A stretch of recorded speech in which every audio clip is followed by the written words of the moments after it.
Gemmie, thank you for joining me for your mid-August Astro Tarot reading. Thank you for your patience. Mercury, your ruling planet, entered Leo on the 11th, and he'll be here through the 29th. This is the third sector for you. So communication, Gemini, writing, the things you do the best, public speaking, updating your bio, resume, pitching yourself, pitching your stories, selling yourself and your project, rewriting and editing what you are represented by. So this is like a bio type thing that I'm hearing. Gemini is going to tidy it up and repitch themselves.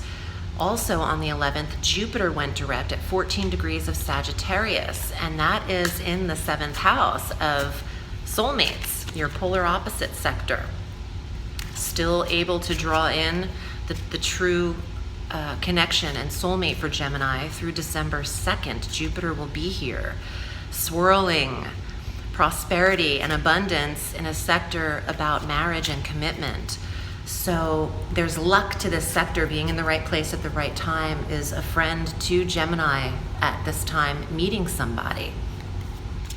So you won't meet them on the couch. You got to get out there. That's if you want to meet them. Trust me, I love the couch too. But you know, be visible now that Jupiter's direct. The odds are with you. On the 15th, full moon at 22 degrees of Aquarius, trining your Gemini placements in the 9th house. Some of you are returning from a foreign trip at that time or finished studying for certification in the 9th house. There's an illumination in the 9th house that needs to be seen, and an awareness here in the metaphysical experience, your belief system, your practice, your rituals, your commitment to spiritual ritual. So Gemini is aware of what needs to be done. Now it's just about implementing it. And then here comes Mars, the planet of implementing and action. On the 18th, enters Virgo through October 4th. The 4th house of home and environment is then lit up by 5 personal planets throughout the remainder of August, from the 18th until the 30th, and then all the way through September. So Mars in Virgo stimulates the desire to move or to go to different environments, to experience action in the home, to host, to maintain the home.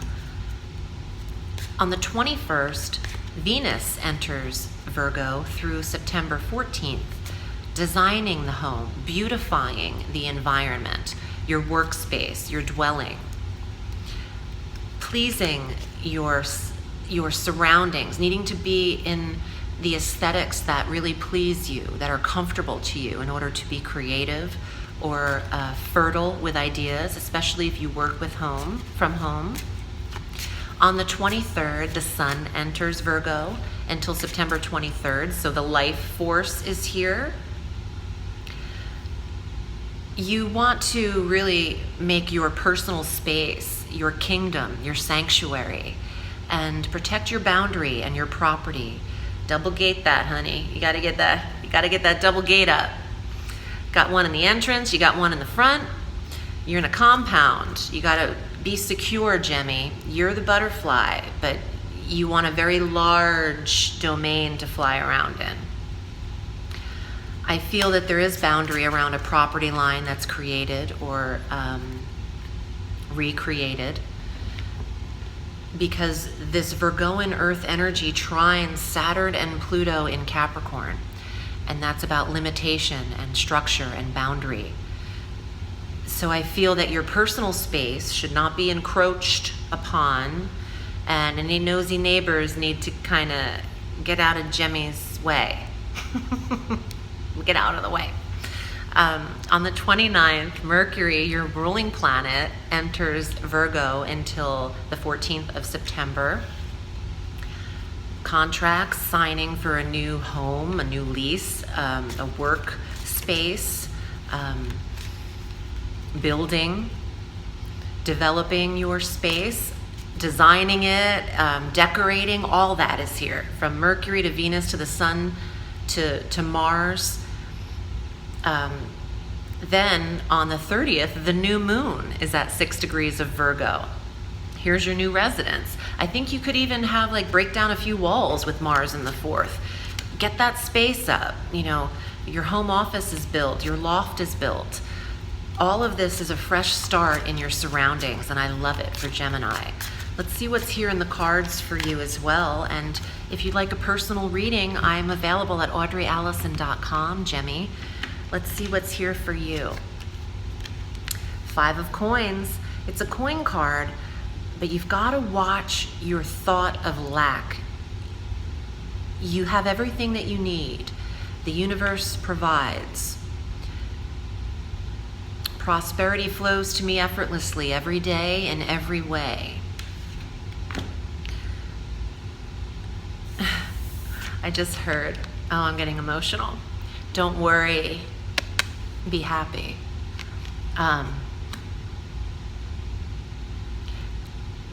Don't worry about money and material items at this time. Stay positive for your future. Sorry, I'll explain. I was emotional. Don't worry, be happy was one of 3 funeral songs that my stepfather wanted to have played at his funeral. And I wasn't expecting to hear that song in my mind, and it just kind of took me. Whenever I hear it, you know, the opposite happens. I start crying, even though it's like, don't worry, be happy. I'm like, I'm trying. I'm trying to be happy. That really just took me on a emotional spin. Sorry about that, Gemmie, but I know you feel me. I can be myself with the Geminis, right? Okay. Wow, I'll say. This is kind of how I feel right now. The Tower. Ooh, you see that eye on the hand? Whenever we fall down, whenever we get shook,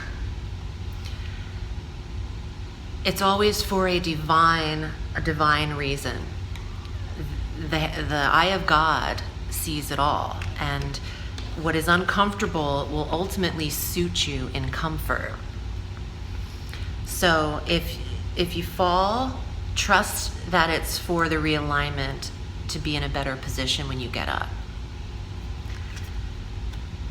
And the Eight of Cups. Okay, so some Gemmies, you know, there's 2 sides to the gem, and you can get easy breezy, beautiful cover girl, or you can get, why doesn't anything work out for me? I'm depressed and I'm going away now, bye-bye. So Gemini several times can pick up and reroute and do all these things. Trust at the center of you, in the calm, still center of you. You know what is best. You know you're provided for, you're protected, and there will always be a place for you to step, a stone for your foot to rest on. But you're carrying a lot of burden, Gemmie. And when the 10 of Wands is here, there's only one of you, and you got 10 things going on at once, and 10 people need you right away, and it's exhausting. It's exhausting. Trust me, I feel you. There's a reason these videos are late. You can only do so much. You know, release your burden. Release what is burdening you and let it fall all to the ground, so you can be your creative self, your independent self. You can build yourself up to the highest pinnacle of passion. Do what you love. Go after what you're attracted to, as the Queen of Fire would. She doesn't report to anybody. And this is fire energy: Aries, Leo, Sagittarius. Be swift in your decision making. Take action. Get up off the floor. Get up off the floor. For those of you who are having a hard time, an emotional time, my heart is with you, and I love you. So just know that, Gemmie. I'm wishing you a beautiful month, and Remember, the sky is limitless, so reach for the stars.